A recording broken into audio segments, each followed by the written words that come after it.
वो ना मैंने आज धो दी, मुझे लगा कि गंदी हो गई होगी। अरे कैसे गंदी हो गई थी, उसे तो मैंने पहना भी नहीं। हे भगवान, इस लड़की के कपड़े धोने की आदत से परेशान हो गया हूँ मैं। जितना तो घर में राशन नहीं आता उससे कहीं ज्यादा डिटर्जेंट पाउडर का खर्चा है। इसकी शादी करवा दो, शादी। जाए अपने घर में ही करे काम, फिर चाहे घर के कपड़े धोने हो या पूरे गांव के। हाँ ठीक बोल रही हूँ, देखता हूँ मैं कोई लड़का। वो दिन भी आ जाता है जब विभा को देखने लड़के वाले आ जाते हैं। लड़की मुझे अच्छी लगी। होने वाली सास कहती है, बेटी अगर कुछ पूछना है तो पूछ लो। वैसे तो हमारी लड़की बहुत ही शर्मीली है, जो बोल दो वो मान लेती है, इसे क्या पूछना होगा। अरे कैसी बात कर रही हो माँ, मुझे इन लोगों के घर रहना है, सवाल तो कई है। हाँ हाँ बेटा पूछ लो ना, क्या पूछना है। आप लोगों के घर कपड़े कौन धोता है? सास का मुंह बन जाता है। देखो अगर तुम ये कहना चाहती हो कि तुम्हें कपड़े धोने नहीं आते तो सुन लो, कपड़े मैं ही धोती हूँ, लेकिन तुम्हारे आ जाने के बाद मैं रुमाल तक नहीं धोऊंगी। अरे चुप रहना भाग्यवान, बहू बेचारी घर आई नहीं, उसे डराना शुरू कर दिया। वो क्या है ना बिटिया, अभी तक तो ये कल्लू की माँ ही धोती थी, लेकिन अब तुम्हारे पापा तो दहेज में वॉशिंग मशीन देंगे ही।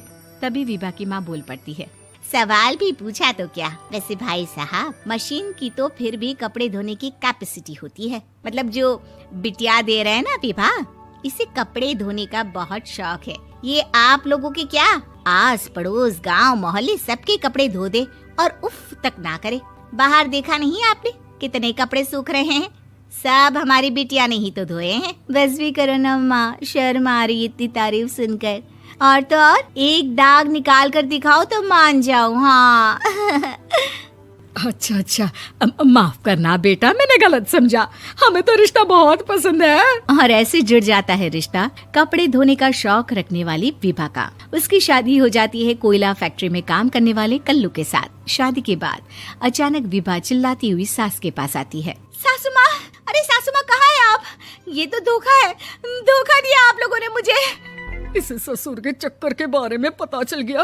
अरे तो उसमें तुझे क्यों धोखा मिला है? अरे नल में पानी नहीं आता, कपड़े कैसे कब धुलेंगे? अच्छा तू पानी नहीं आ रहा उसकी बात कर रही है। तो आपने क्या सोचा? कुछ नहीं। अच्छा तेरी माँ ने कहा था कि कपड़े धोने का शौक है तुझे, याद आया मुझे।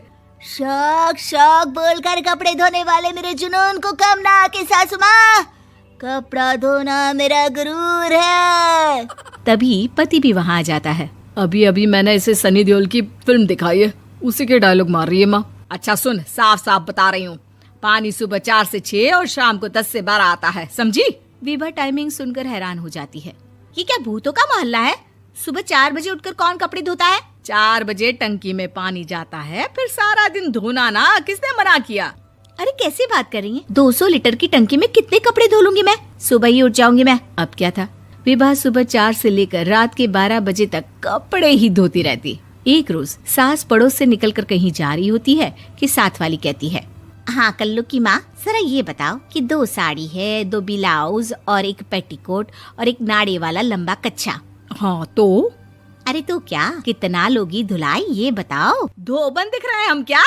हमारे पति सरकारी नौकरी से अभी रिटायर हुए हैं और बेटा सुपरवाइजर है कोयला फैक्ट्री में। धोबन समझ रखा है हमें। हाय रे कल्लू की अम्मा, माफ कर दो, वो तो मोहल्ले में यही सब बता रहे थे कि तुमने बहू को कपड़ा धुलवाने के काम में लगा दिया है। सास को पड़ोसन की बात सुनकर गुस्सा आ जाता है। वो घर पहुंचती है जहां घर के बाहर ही इतने सारे कपड़े सूख रहे होते हैं जितने कि किसी धोबन के घर पर। अरे ओ कल्लू की दुल्हन, बाहर निकल। माँ जी यहीं आ जाओ, बाथरूम में चादर धो रहे हैं हम। अरे अभी हम धोते हैं, तुमको बाहर निकलो। ये आस पड़ोस वाले बोल रहे हैं कि हम बहू से कपड़े धुलवा कर उसे कपड़ा धोने वाली बना दिए हैं। अरे छोड़ो ना माँ जी, किन लोगों की बातों में आती हो? आस पास के लोगों का तो काम ही होता है कि वो किसी तरह सास बहू को लड़ा दे। बहू सारे घर के कपड़े धोती है, ये क्या कम है? बोलिए। सास को भी लग जाता है कि वो बहू का ये सनकीपन नहीं छुड़वा सकती, इससे अच्छा है कि खुद ही चुप हो जाए। एक रोज सास और बहू मंदिर जाते हैं, जहाँ सास की साड़ी वहाँ खड़ी भीख मांगने वाली से मिलती है। माँ जी क्या बात है, आपकी साड़ी उस भिखारन से कितनी मिल रही है ना? हाँ देखो तो दोनों की साड़ी मिल रही है। क्या बात है कल्लू की अम्मा, तुम खुद को तो अफसर की बीवी बताती हो और ऐसी सिंपल सी प्लेन साड़ी पहनकर घूमती हो। सिंपल और प्लेन नहीं है ये साड़ी। तो क्या सोने के धागे से फूल बने हैं, कुछ भी सासू माँ, कुछ भी। हाँ, बने थे इस साड़ी में सोने के धागे से फूल। मेरे पति लेकर आए थे मद्रास से स्पेशली मेरे लिए 10,000 की। ताहे भाई साहब इस भिखारन के लिए भी सेम टू सेम साड़ी लेकर आए होंगे 10,000 की। सास उस वक्त कुछ नहीं कहती, लेकिन बहू के साथ घर आती है और अलमारी से एल्बम निकाल कर लाती है। ये साड़ी देख रही है, ये वही साड़ी है जिसे मैंने अभी पहना था। इस साड़ी में ये जो चमकदार फूल दिख रहे हैं ना, ये सोने के धागों से काढ़े गए हैं। लेकिन तू लोकल वॉशिंग मशीन ब्रश से घिस घिस कर सारे फूलों को निकाल कर साड़ी प्लेन कर दी।